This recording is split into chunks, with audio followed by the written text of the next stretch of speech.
আপনি যদি গণতান্ত্রিক দেশ হয়ে থাকেন, আপনি যদি গণতন্ত্রের কথা বলে থাকেন, আপনি একটু নজর দিয়ে দেখুন বাংলাদেশে 16 বছরে কত মায়ের বুক শেখ হাসিনা খালি করেছে।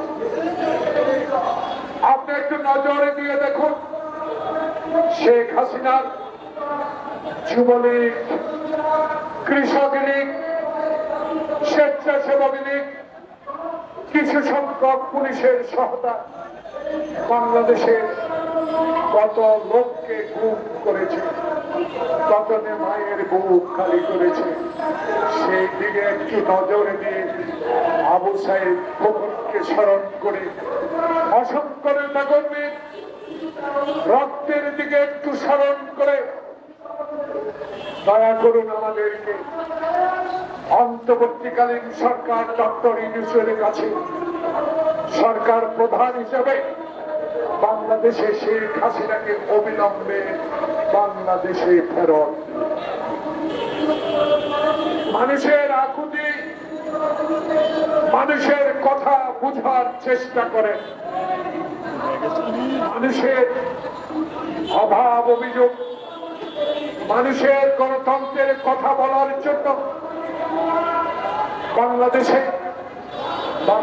জাতীয়তাবাদী দলের চেয়ারপারসন বেগম খালেদা জিয়াকে একটি অসত্য মামলায় আপনি সাজা দিয়ে আজকে মৃত্যুর পথে ফেলে দিয়েছেন।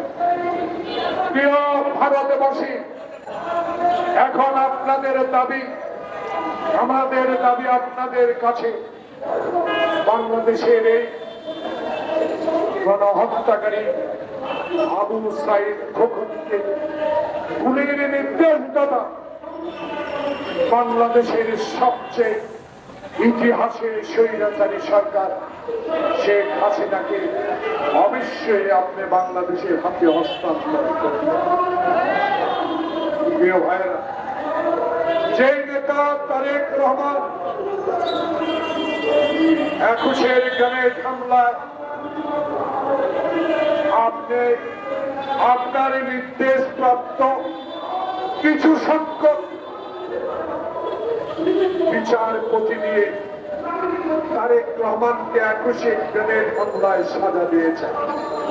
প্রিয় বন্ধুগণ, 21 গ্রেনেড হামলায় তারেক রহমানের কোন সম্পৃক্ততা নাই। রাজনৈতিক প্রতিহিংসার কারণে সেদিন কান্ডারি কোর্ট দিয়ে তারেক রহমানকে সাজা দিয়েছেন।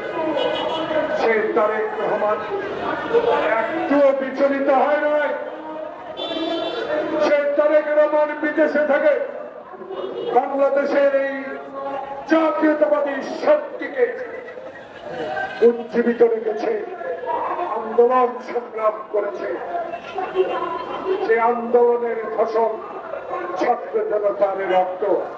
তাই তার কথাটুকু প্রচার করেন নাই, তার বিবৃতি প্রকাশ করেন নাই, তার দুটি কথা পত্রিকায় লেখার জন্য নির্দেশ প্রাপ্ত হয়ে আপনারা বন্ধ করে দিয়েছিলেন।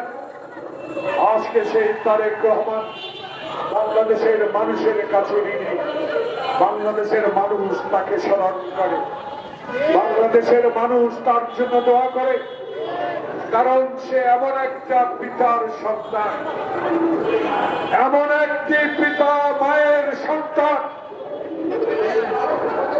যে পিতা বাংলাদেশের স্বাধীনতা ঘোষণা করেছে, যে মাতা বাংলাদেশের গণতন্ত্র পুনরুদ্ধার করেছেন, হুসেইন